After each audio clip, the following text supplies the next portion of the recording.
The intelligent investor अध्याय 3। अगर आपको नहीं पता कि आप कहाँ जा रहे हैं तो सावधान हो जाएं, क्योंकि आप शायद वहाँ नहीं पहुँच सकेंगे। योगी बेरा। तेजी के बाजार का पाखंड। इस अध्याय में ग्राहम दर्शाते हैं कि वे कितने भविष्य सूचक हो सकते हैं। उन्होंने 2 वर्ष आगे देखकर 1973-1974 के प्रलयकारी मंदी के बाजार का अंदाज़ा लगा लिया था।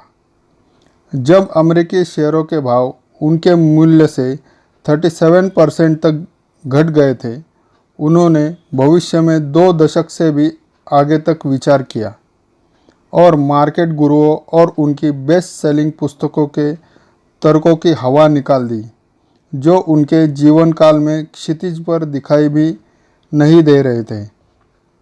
ग्राहम के तर्क की मुख्य बात यह है कि इंटेलिजेंट इन्वेस्टर को कभी भी भविष्य का पूर्वानुमान नहीं लगाना चाहिए, खास तौर पर अतीत के आंकड़े देखने के बाद। दुर्भाग्य से यही गलती 1990 के दशक में एक के बाद एक विशेषज्ञ दोहराते रहे। तेजी के बारे में बताने वाली अनेक पुस्तकें, जैसे व्हाइट के फाइनेंसर प्रोफेसर जेरेमी सीगल की स्टॉक्स फॉर लॉन्ग रन 1994 के साथ ही जेम्स ग्लासमैन और केविन हैसेट की डाउ 36,000, डेविस एलियस की डाउ 40,000 और चार्ल्स कैडिलेट की डाउ 1 लाख सभी वर्ष 1999 में प्रकाशित खूब बिकी। पूर्वानुमान लगाने वाले तर्क देते हैं कि 1802-1882 की मुद्रास्फीति के बाद शेयर पुनः अपने 7% के वार्षिक औसत पर लौट गए थे। इस कारण वे निष्कर्ष निकालते हैं कि निवेशकों को भविष्य में भी यही आशा रखनी चाहिए। कुछ तेजी ज़्यादा लंबी चली, चूँकि शेयरों ने कम से कम 30 वर्षों के किसी भी समय में हमेशा ही बॉन्ड्स को मात दी है। शेयर निश्चित ही बॉन्ड्स या बैंक में जमा नकद से कम जोखिमपूर्ण होने चाहिए, और अगर आप शेयरों को लंबे समय तक अपने पास रखकर इसे लेने के जोखिम को पूरी तरह समाप्त करना चाहते हैं, तो फिर आप इसकी चिंता क्यों करते हैं कि उनके लिए पहले पहल आपने क्या भुगतान किया था।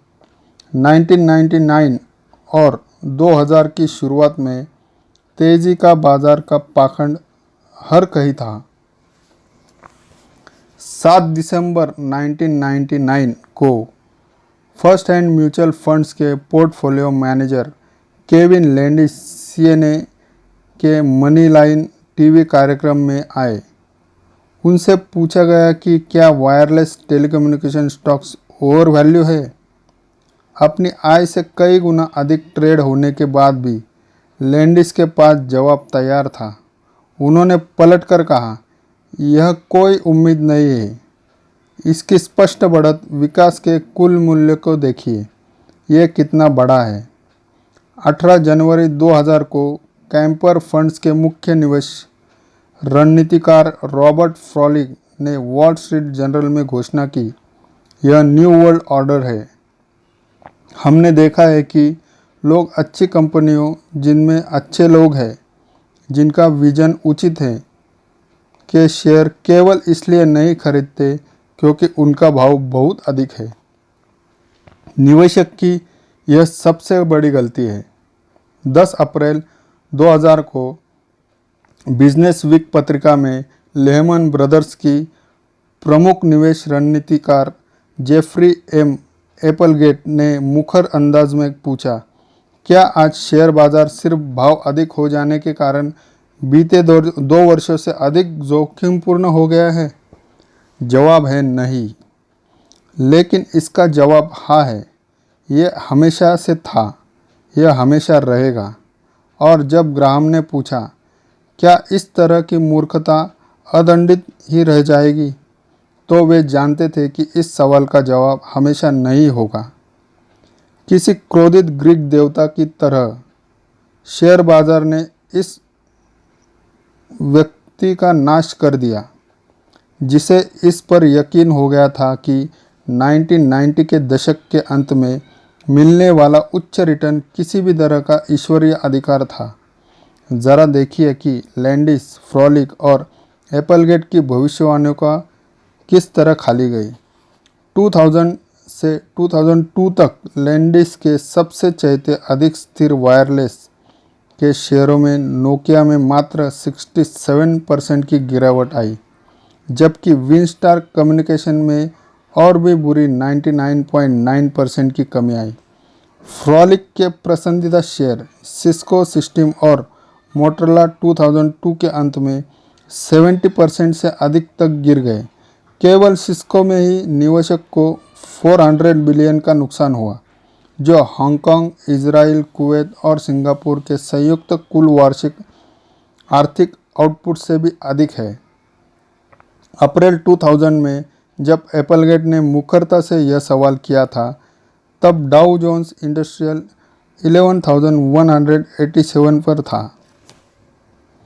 नैस्डैक कंपोजिट इंडेक्स 4,446 पर था।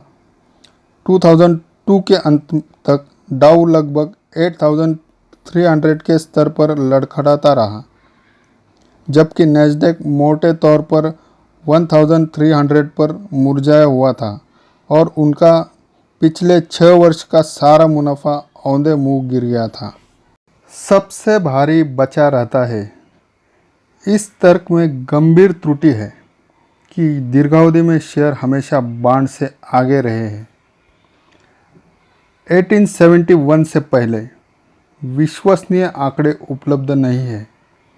अमेरिकी शेयर बाजार का प्रतिनिधित्व करने वाले सूचकांक के सबसे पुराने रिटर्न के केवल 7 ही शेयर है। हालांकि वर्ष 1800 तक अमेरिका में तकरीबन 300 कंपनियां ऐसी थीं जिनमें इंटरनेट जैसे जेफरसन प्रभाव वाले वुडन टर्नपाइक्स के कैनल थे।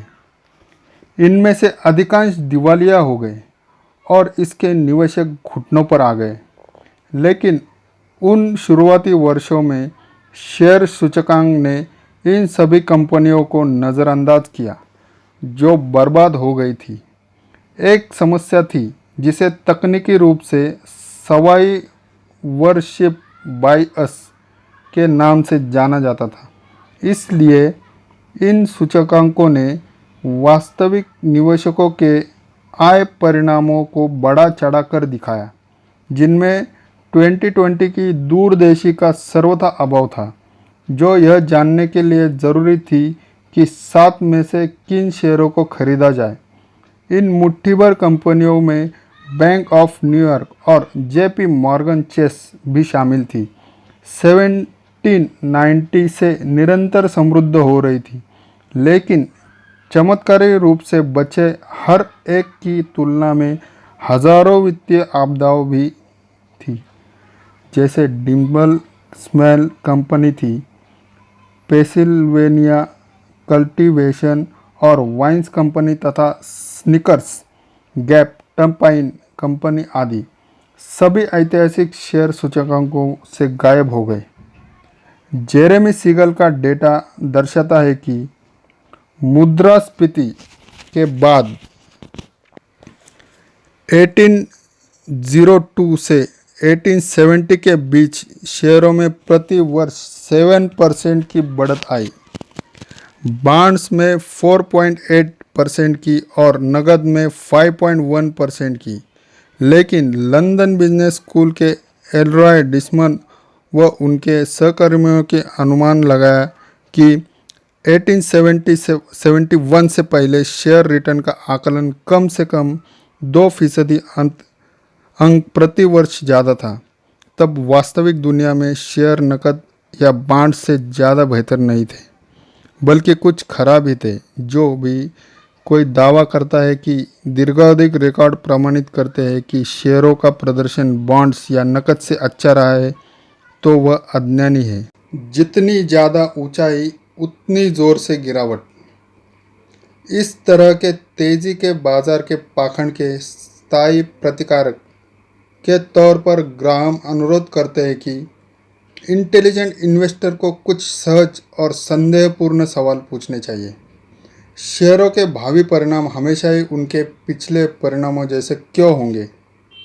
जब सब निवेशकों को यकीन है कि दीर्घावधि में शेयरों के धन कमाने की गारंटी है, तो क्या बाजार अत्यधिक ओवर प्राइस नहीं हो जाएगा? और एक बार ऐसा हो जाए तो भविष्य में रिटर्न बढ़ने की कीमती कितनी संभावना है?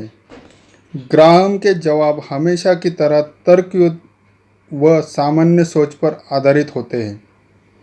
किसी भी निवेश का मूल्य जो कि होना भी चाहिए उसी भाव का परिणाम होता है जो आपने चुकाया है।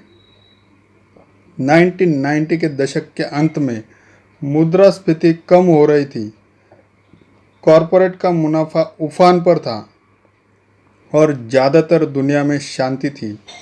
लेकिन इसका यह मतलब नहीं और न कभी होगा कि शेयर किसी भी भाव पर खरीदे जाने योग्य हो। चूँकि कंपनियों का मुनाफा सीमित होता है, तो उस शेयर के लिए निवेशक के चुकाने जाने वाले भाव भी सीमित होने चाहिए। इसे इस तरह समझें, माइकल जॉर्डन अब तक के सबसे सर्वश्रेष्ठ बास्केटबॉल खिलाड़ी हो सकते हैं और वे अपने फैंस को विशाल चुंबक की तरह शिकागो स्टेडियम की में खींच लेते हैं। शिकागो बुल्स ने एक बड़ी लेदर बॉल को लकड़ी के फ्लोर पर टिप्पा खिलाने के लिए 34 मिलियन तक दिए थे, लेकिन इसका यह मतलब नहीं कि बुल्स उन्हें 340 मिलियन या 3.4 बिलियन या 34 बिलियन प्रति सीजन देने को न्यायोचित सिद्ध करते थे। आशावाद की सीमा। ग्राहम चेतावनी देते हैं कि बाजार के हालिया रिटर्न जब लुभावने हो तो उस पर फोकस करके यह निष्कर्ष निकालना काफ़ी अतार्किक और ख़तरनाक हो सकता है कि भविष्य में साधारण शेयरों में समान रूप से शानदार परिणामों की उम्मीद की जा सकती है। 1995 से 1999 तक जब बाजार में प्रति वर्ष कम से कम 20% की बढ़ोतरी हुई, ऐसी बढ़त जो अमेरिकी इतिहास में पहले कभी नहीं हुई, तब शेयर खरीदार और अधिक आशावादी हो गए। 1998 में मध्य में Gallup organisation for PaineWebber brokerage firm में सर्वेक्षण में निवेशकों ने उम्मीद जताई कि उनका पोर्टफोलियो आने वाले वर्ष में मोटे तौर पर औसतन 13% अर्जित करेगा। 2000 की शुरुआत तक उनके औसत रिटर्न के 18% से अधिक तक छलांग लगाने की उम्मीद थी। सुविधा पेशेवरों ने भी तेजड़िया की तरह व्यवहार किया, जो भविष्य के रिटर्न पर अपने अनुमानों को बढ़ाते रहे। जैसे कि 2001 में एसबीसी कम्युनिकेशन ने अपने पेंशन प्लान पर अनुमानित रिटर्न को 8.5% से बढ़ाकर 9.5 कर दिया। 2002 के आने तक Standard and Poor's 500 stocks index में कंपनियों के पेंशन प्लान की औसत अनुमानित रिटर्न दर बढ़कर 9.2% की रिकॉर्ड ऊंचाई छू गई। त्वरित फॉलोअप अत्यधिक उत्साह में भयंकर परिणामों को दर्शाता है।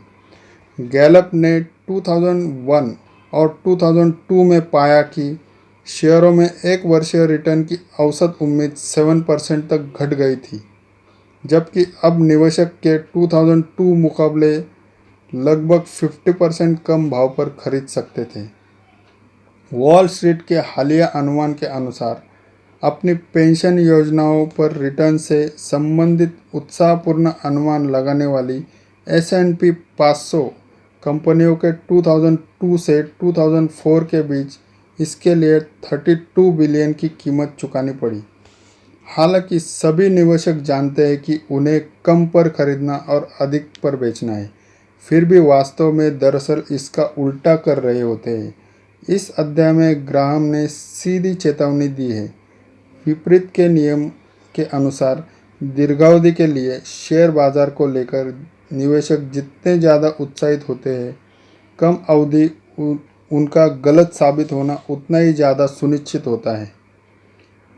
24 मार्च 2000 को यूएस स्टॉक मार्केट का कुल मूल्य 14.75 ट्रिलियन जितने शीर्ष पर था।